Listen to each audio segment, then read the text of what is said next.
രാജ്യത്തെ നടുക്കി വീണ്ടും ലൈംഗികാതിക്രമ വാർത്തകൾ റിപ്പോർട്ട് ചെയ്യപ്പെടുകയാണ്. യുപിയിൽ കാറിൽ കൂട്ട ബലാത്സംഗം എന്ന വാർത്ത വന്നു. കാൺപൂരിൽ ഓടുന്ന കാറിലാണ് 14കാരി ആക്രമിക്കപ്പെട്ടത്. ഒരു പോലീസ് ഉദ്യോഗസ്ഥനും പ്രാദേശിക മാധ്യമ പ്രവർത്തകരും ചേർന്നാണ് ഈ ക്രൂരകൃത്യം നടത്തിയത്. സബ് ഇൻസ്പെക്ടർ അങ്കിത് മൗര്യ ഒളിവിലാണ്. കേസെടുക്കാൻ വൈകിയതിൽ സച്ചേന്തി SHO വിക്രം സിംഗിനെ സസ്പെൻഡ് ചെയ്തു. ഹരിയാനയിൽ ഷൂട്ടിംഗ് താരത്തെ പരിശീലകൻ പീഡിപ്പിച്ചു എന്നുള്ള വാർത്തയും ഇന്ന് പുറത്തുവന്നു.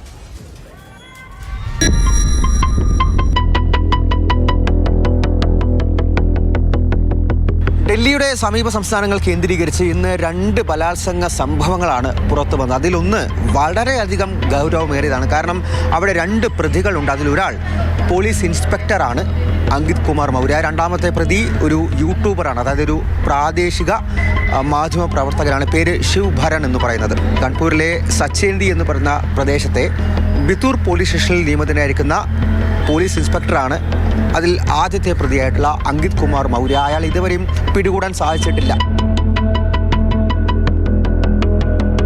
14 വയസ്സ് മാത്രമാണ് ഈ പെൺകുട്ടിക്ക് പ്രായമുള്ളത്. തിങ്കളാഴ്ച രാത്രി 10 മണിയോടെ വീടിന് സമീപത്ത് വെച്ച് നിന്നും ഈ 2 പേരും ഒരു സ്കോർപിയോ കാറിൽ വന്ന് പെൺകുട്ടിയെ തട്ടിക്കൊണ്ടുപോകുന്നു. പിന്നീട് ആളൊഴിഞ്ഞ ഒരു റെയിൽവേ ട്രാക്കിന് സമീപത്ത് വെച്ച് 2 പേരും ചേർന്ന് പെൺകുട്ടിയെ ലൈംഗികമായി ഉപദ്രവിച്ചു, പീഡിപ്പിച്ചു, അതിക്രൂരമായി തന്നെ പീഡിപ്പിച്ചു.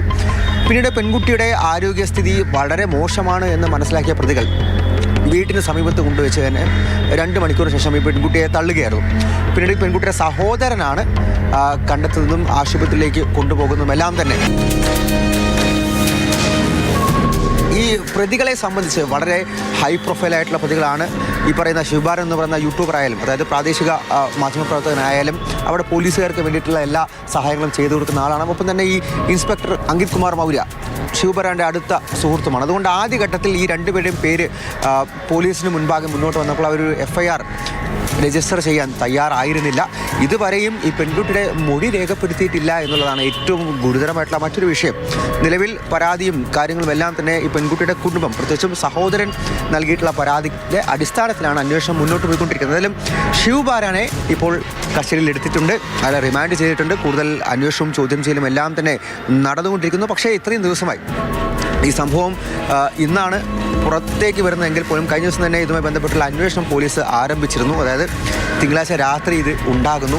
ചൊവ്വാഴ്ച, ബുധനാഴ്ച ഈ 2 ദിവസങ്ങളിൽ കേസ് രജിസ്റ്റർ ചെയ്യാതെ, പോക്സോ അടക്കമുള്ള വകുപ്പുകൾ ചുമത്താതെ പോലീസ് വലിയ രീതിയിൽ ഈ പെൺകുട്ടിയുടെ കുടുംബത്തെ വട്ടം കളിപ്പിക്കുന്ന ഒരു അവസ്ഥയാണ് ഉണ്ടായത്. പിന്നീട് സച്ചേന്തി എന്ന പ്രദേശത്തെ പോലീസ് സ്റ്റേഷനിലുണ്ടായിരുന്ന SHOക്കെതിരെ സസ്പെൻഷൻ അടക്കമുള്ള നടപടികൾ എടുത്തിട്ടുമുണ്ട്. ഇത്തരത്തിൽ പോക്സോ അടക്കമുള്ള വകുപ്പുകൾ ചുമത്തുന്നതിൽ വീഴ്ച വരുത്തിയാലും അതുപോലെ തന്നെ നിയമ നടപടികൾക്ക് കാലതാമസം വരുത്തിയാലും എന്തായാലും 4 സംഘങ്ങളെ, പോലീസിൻ്റെ 4 സംഘങ്ങളെ ഇപ്പോൾ നിയോഗിച്ചിരിക്കുന്നു. അത് ഈ അങ്കിത് കുമാർ എന്ന് പറയുന്ന പോലീസ് ഇൻസ്പെക്ടറെ കണ്ടെത്തി, ഒളിവിൽ പോയ പ്രതിയെ കണ്ടെത്തി പിടികൂടാൻ വേണ്ടിയിട്ടാണെന്നതാണ് ഏറ്റവും പ്രധാനപ്പെട്ട ഡെവലപ്മെൻറ്റ് ഉണ്ടായിരിക്കുന്നത്. അതിനപ്പുറത്തേക്ക് വലിയ തോതിൽ അന്വേഷണം ഇപ്പോഴും പുരോഗമിച്ചുകൊണ്ടിരിക്കുന്നു. പെൺകുട്ടി ഇപ്പോഴും ചികിത്സയിൽ തന്നെയാണ് തുടരുന്നത്.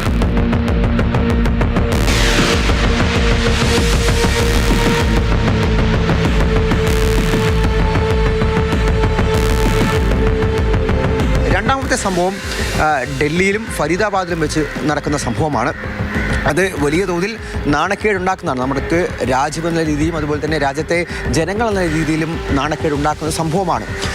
പ്രായപൂർത്തിയാകാത്ത മറ്റൊരു പെൺകുട്ടി, അവർ ഒരു ഷൂട്ടർ കൂടിയാണ്. അതായത് പല ടൂർണമെൻറ്റുകളിലും, ഷൂട്ടിംഗ് ടൂർണമെൻറ്റുകളിലും മത്സരിക്കുന്ന, പ്രത്യേകിച്ചും ഒരു നാഷണൽ ടൂർണമെൻറ്റിൽ പങ്കെടുക്കാൻ ഡിസംബർ 16 ഡൽഹിയിൽ ഉണ്ടായിരുന്ന ആ നാഷണൽ ടൂർണമെൻറ്റിൽ പങ്കെടുത്ത് ദിവസങ്ങൾക്ക് ശേഷമാണ്, 1-2 ദിവസത്തിന് ശേഷമാണ് ഈ സംഭവം, ഈ പീഡനം നടക്കുന്നത്. ഫരീദാബാദിലെ ഒരു ഹോട്ടലിലേക്ക് പരിശീലകൻ വിളിച്ചു വരുത്തുകയാണ് ഉണ്ടായത്. അത് ഈ പെർഫോമൻസ് ഇവാലുവേഷൻ എന്നുള്ള പേരിലായിരുന്നു വിളിച്ചു വരുത്തിയത്. അവിടെ എത്തി ആദ്യം അയാൾ പറയുന്നു റൂമിലേക്ക് വരണമെന്ന് പറയുന്നു. റൂമിലെത്തിയ ശേഷം ലൈംഗികമായി ഉപദ്രവിക്കുന്നു. പെൺകുട്ടി അന്ന് പ്രായപൂർത്തിയായിട്ടില്ല. പെൺകുട്ടി ആദ്യം എതിർക്കാൻ ശ്രമിച്ചു. പക്ഷേ കരിയർ നശിപ്പിക്കും എന്നുള്ള കാര്യം പറഞ്ഞും മറ്റ് ഭീഷണികൾ മുഴക്കിയുമാണ് അന്ന് പ്രതി ആ പെൺകുട്ടിയെ ബലാത്സംഗം ചെയ്തത്. പിന്നീട് അവിടെ നിന്ന് രക്ഷപ്പെട്ട പെൺകുട്ടി കുടുംബത്തോട് ഈ കാര്യം പറയുന്നു. കുടുംബം പരാതി നൽകുന്നു. അതിൻ്റെ പശ്ചാത്തലത്തിൽ അന്വേഷണം നടക്കുന്നു. എന്നാലും ഇപ്പോഴും ഈ കോച്ചിനെ അറസ്റ്റ് ചെയ്യാൻ സാധിച്ചിട്ടില്ല. മാത്രമല്ല ഇന്ത്യയിലെ തന്നെ നാഷണൽ ഈ ഷൂട്ടേഴ്സ് അസോസിയേഷൻ ഓഫ് ഇന്ത്യ നിയമിച്ച സംബന്ധിച്ചിട്ടുള്ള 13 കോച്ചുകളിൽ ഒരാളാണ് ഈ പ്രതി എന്നുള്ളതും വളരെ ഗൗരവമേറിയ ഒരു സംഭവമാക്കി മാറ്റുന്നുണ്ട് ഈ രണ്ടാമത്തെ കേസിനെയും. എന്തായാലും അയാളെ സസ്പെൻഡ് ചെയ്തിരിക്കുന്നു. മറിച്ച് മറ്റ് നടപടികൾ, അറസ്റ്റ് ഉൾപ്പെടെയുള്ള കാര്യങ്ങളിലേക്ക് ഇതുവരെയും പോയിട്ടില്ല. ഒരു മാസം കഴിയുന്നു എന്നുള്ളതാണ് അതിൽ മറ്റൊരു പോലീസിനെ സംബന്ധിച്ചുണ്ടാകുന്ന ഏറ്റവും വലിയ വീഴ്ച എന്ന് പറയുന്നത്.